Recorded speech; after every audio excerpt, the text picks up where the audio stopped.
राजकीय महाविद्यालय बावड़ी। मैं डॉक्टर संतोष कुमारी, एसोसिएट प्रोफेसर इतिहास।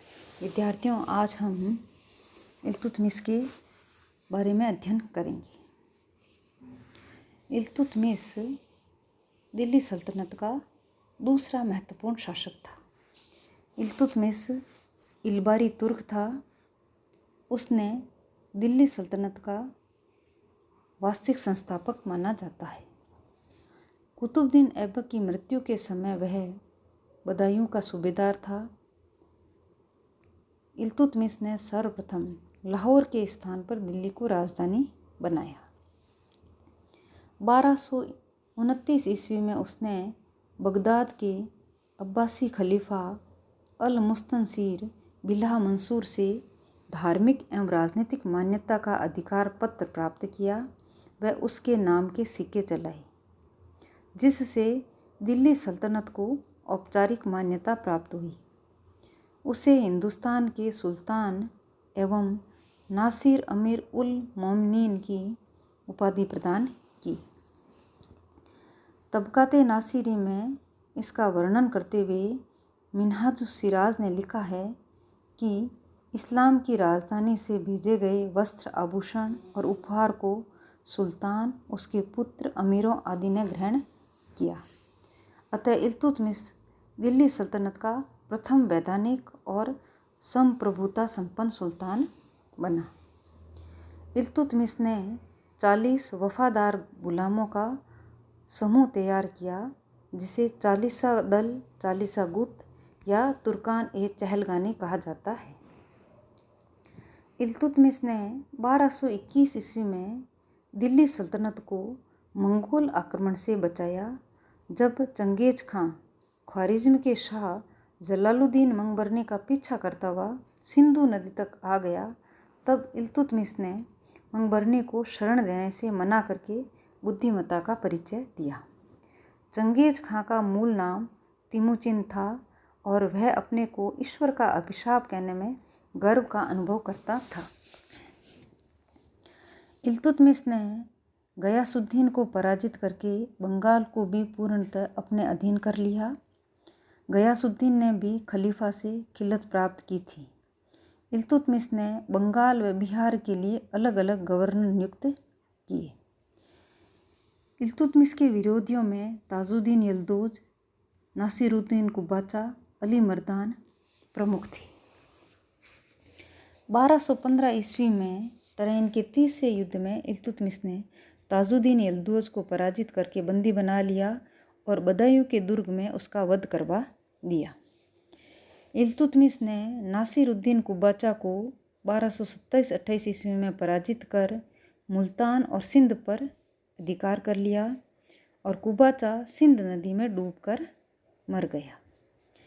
इल्तुतमिश ने 1226 ईस्वी में रणथंभौर को जीता।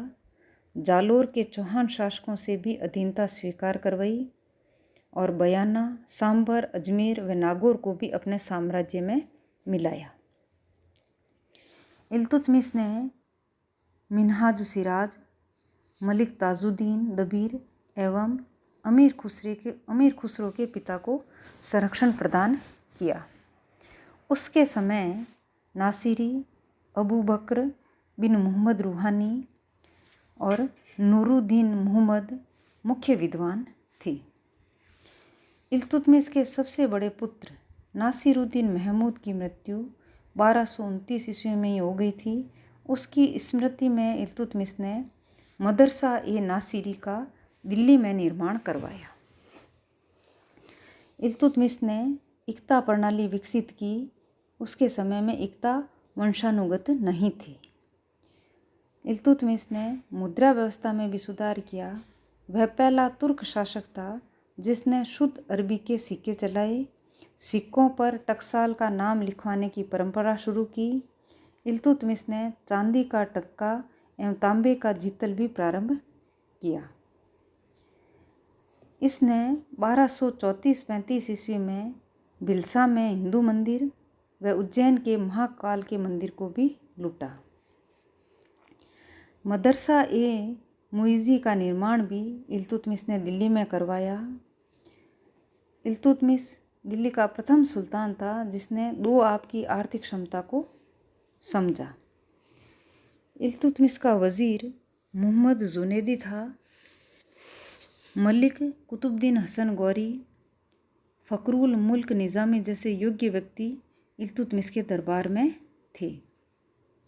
इल्तुतमिश ने नागौर में अतारकिन का दरवाज़ा बनवाया। इब्न तुता ने लिखा है कि इल्तुतमिश के महल के सामने संगमरमर के 2 सिंह बने थे जिनके गले में घंटियाँ लटकी हुई होती थी, जिन्हें खींचने पर फरियादी को तुरंत न्याय मिलता था। बनियान आक्रमण पर जाते समय इल्तुतमिश बीमार पड़ गया और दिल्ली लौट आया, किंतु दिल्ली में 29 अप्रैल 1236 ईस्वी को उसकी मृत्यु हो गई। इल्तुतमिश ने ईरानी राजतंत्रीय परंपराओं को ग्रहण किया, वह उन्हें भारतीय वातावरण के अनुकूल समन्वित किया। उसने अपनी पुत्री रज़िया को अपना उत्तराधिकारी चुना। वह ग्वालियर विजय के बाद चांदी के टक्के पर रज़िया का नाम अंकित करवाया। अमीरों ने इल्तुतमिश की मृत्यु के बाद उसके पुत्र रुकनुद्दीन फिरोज शाह को गद्दी पर बैठाया। इल्तुतमिश ने सुल्तान के पद को वंशानुगत किया। रुकनुद्दीन के समय वास्तविक सत्ता उसकी मां शाह तुर्कान के हाथों में थी। लोगों ने रुकनुद्दीन को अपदस्थ कर रज़िया को सुल्तान बनाया। शाह तुर्कान तानाशाह प्रवृत्ति की होने के बावजूद भी विद्वान तथा पवित्र जनों को उपहार, दान आदि देती थी।